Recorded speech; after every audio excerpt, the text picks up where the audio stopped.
हम ये तो जानते हैं कि कायद-ए-आज़म के वालिद का नाम पूंजा जिन्ना था, ताहम उनके हालात ज़िंदगी के बारे में बहुत कम जानते हैं। उसकी एक वजह तो ये है कि उनके बारे में बहुत कम लिखा गया। इस वीडियो में हम आपको कायद-ए-आज़म के वालिद के बारे में कुछ अहम मालूमात फराहम करेंगे।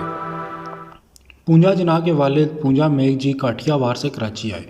आगा खान अव्वल 1840 में ईरान से मुंतकिल होकर बलूचिस्तान के रास्ते सिंध आए थे। उनके हमरा 1000 के करीब लोग थे, जिनमें उनके अजीज़ों अकारब और मावनीन भी शामिल थे। इस ज़माने में कराची की मजमूई आबादी 14,000 थी, जिसमें मुसलमानों की आबादी 5,000 के करीब थी। पूंजा मेघजी काठियावाड़ के रहने वाले थे। जब इन्हें मालूम हुआ कि आगा खान ईरान से कराची मुंतकिल हो गए हैं, तो वो भी 1861 में कराची आ गए, जिसकी एक वजह काठियावाड़ में पड़ने वाला कहर भी था। कराची में आकर पूंजा मेघजी ने कारोबार शुरू किया, जो जल्द ही वालजी पूंजा भाई नामी फ़र्म की शक्ल इख्तियार कर गया। ये फ़र्म मछली, गोंद और चमड़े का कारोबार करती थी, जो बाद में कंपनी बन गई।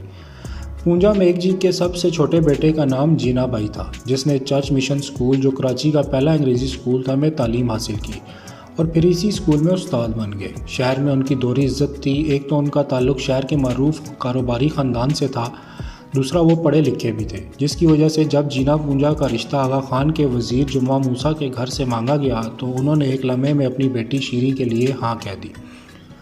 जीना से जिन्ना तक का सफ़र। पूंजा मेघजी के सबसे छोटे बेटे का नाम तो पूंजा भाई था, ताहम उनके छोटे कद की वजह से उन्हें जीना कहा जाता था।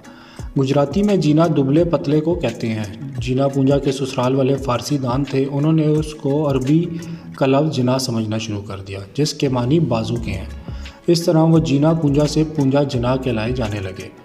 कराची अंग्रेज़ों की आमद से कबल मट्टी की ऊंची ऊंची फसीलों के अंदर आबाद था। ये फसील इतनी चौड़ी थी कि इस पर 2 बैलगाड़ियाँ चलाई जा सकती थी। इस फसील में 2 दरवाजे थे। एक दरवाज़ा मीठा दर और दूसरा खारा दर कहलाता था। रात को कज़ाकों से बचने के लिए फसीलों के दरवाजे बंद कर दिए जाते थे। अंग्रेज़ों ने आकर फसीलें तोड़ दी और उनके बाहर 2 सड़कें बनाईं, जिनमें एक छागा गली भी थी। शादी के बाद पूंजा जिन्ना ने यहीं मकान किराए पर लेकर रहना शुरू कर दिया। यहाँ करीब ही एक ताजिर नूर मोहम्मद लालन रहते थे, जिनके पूंजा जिन्ना से दोस्ताना मरासिम थे। जब कराची में अलीगढ़ तर्ज के तालीमी इदारे सिंध मदरसातुल इस्लाम के क़याम की तारीख चली, तो उसके लिए जिन 2 मुमताज़ मुसलमानों ने मदद की, उनमें पूंजा जिन्ना और नूर मोहम्मद लालन भी शामिल थे।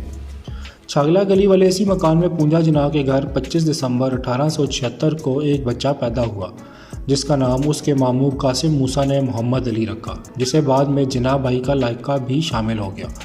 पूंजा जिन्ना के घर शीरी से 8 बच्चे पैदा हुए, जिनमें मोहम्मद अली जिन्ना, रहमत बी, बंदा अली, मरियम बी, अहमद अली, शीरी बी, फातिमा बी और एक बच्चा शामिल था, जिसका इंतकाल हो गया और उसका नाम रखा नहीं जा सका था, जबकि बाद में बच्चे की वालदा भी वफात पा गई।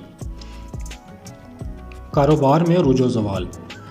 पूंजा जिन्ना ने मुअल्लिमी छोड़कर अपने ख़ानदानी कारोबार संभाल लिया, क्योंकि तेज़ी से फैलते हुए कारोबार को उनकी ज़रूरत थी। पूंजा जिन्ना जल्द ही बरतानवी कंपनियों को अपना माल बरामद करने लगे, जिसके लिए उन्होंने बम्बई और दीगर साहिली शहरों में भी अपनी कंपनी के दफातर कायम कर लिए। उनके पास शिकार और तिजारत की गर्ज से कश्तियों का एक बेड़ा भी था। मोहम्मद अली अभी 4वीं जमात में पढ़ते थे कि उनके वालिद को कारोबार में खसारा हुआ। इस दौर में पूंजा जिन्ना पर कई माली मुकदमात दर्ज हुए। वो उनमें बरी तो हो गए, लेकिन उनकी कंपनी दिवालिया करार दे दी गई, जिसकी वजह से मोहम्मद अली जिन्ना को वक्ती तौर पर अपनी तालीम तर्क करना पड़ी और वो अपने वालिद का हाथ बटाने लगे। वालिद मोहम्मद अली को घर पर पढ़ाते थे।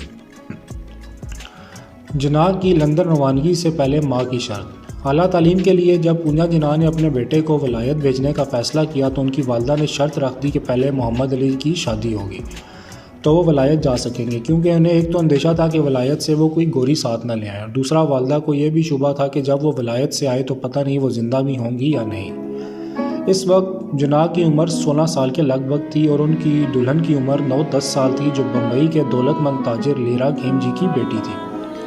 लेरा खेमजी बरतानवी कंपनियों को ऊन बरामद किया करते थे। ये शादी धूमधाम से हुई। शादी के बाद जिन्ना 1 साल कराची में ही रहे। स्कूल से फरागत के बाद वो जनवरी 1893 में लंदन रवाना हो गए। झट में मुख्तसर क़याम और बम्बई हिजरत। मोहम्मद अली को गए अभी 2 साल ही हुए थे कि कराची में वबा फैल गई। एक तो पूंजा जिन्ना के कारोबार की तबाही और ऊपर से वबा की वजह से दरबरी। पूरा ख़ानदान कराची से निकलकर झर के मुकाम पर एक टेले पर गोशा नशीन हो गया। यहीं आगा खान का ख़ानदान भी एक टेकरी पर रिहाइश पजीर हो गया था, जहाँ आगा खान सोम पैदा हुए। जब वबा के असरात कम हुए तो जिना अपने रिश्तेदारों के हमरा कराची जाकर रांझी पेठा बिल्डिंग में मुकीम हो गए। चंद माह बाद ही उन्हें उनके ब्रदर निस्बती कासिम मूसा ने मुंबई बुलवा लिया, जहाँ वो अपने ख़ानदान के हमरा ख्वाजा मोहल्ले में रहायश पजीर हुए। 1896 में मोहम्मद अली जिना भी बैरिस्टर बनकर लौटे। मुंबई हाई कोर्ट में वकालत शुरू कर दी और मुंबई के अपोलो होटल में रहने लगे। इसी साल मुंबई में ताउन फैल गया और जिना की दुल्हन इंतकाल कर गई। इधर कराची में पूंजा जिना पर एक मुकदमा भी बाकी था, जिसमें मोहम्मद अली को भी फरीक बनाया गया था। यह मुकदमा एक बरतानवी कंपनी ने कायम किया हुआ था। पूंजा जिना जब अपने बैरिस्टर बेटे के हमरा कराची की अदालत में पेश हुए तो गोया नौजवान बैरिस्टर ने अपने दलाइल से मुकदमे का पासा पलट दिया। हज़ारों रुपये हर्जाने का फैसला चंद सौ रुपये के जुर्माने की सूरत में निकला। इस तरह पूंजा जिना की जान तमाम मुकदमात से छूट गई। इधर मुंबई में मोहम्मद अली जिना को पहली बड़ी कामयाबी इस सूरत में मिली कि वो मुंबई प्रेसिडेंसी के मजिस्ट्रेट बन गए। ये पूंजा जिना के लिए बड़ी मुसर्रत का मौका था। इसी साल पूंजा जिना ने अपनी बड़ी बेटी रहमत बी का रिश्ता कलकत्ता के मशहूर ताजर कासिम जमाल से कर दिया। 1902 में पूंजा जिना की तबीयत नासाज रहने लगी, जिस पर उन्होंने ख्वाहिश ज़ाहिर की कि उनकी दूसरी बेटी मरियम बी का रिश्ता भी उनकी आंखों के सामने ही कर दिया जाए। उनकी शादी मुंबई के मशहूर ताजर आबदीन भाई से हुई। इसके कुछ अरसे बाद ही पूंजा जिना 17 अप्रैल 1902 को इंतकाल कर गए।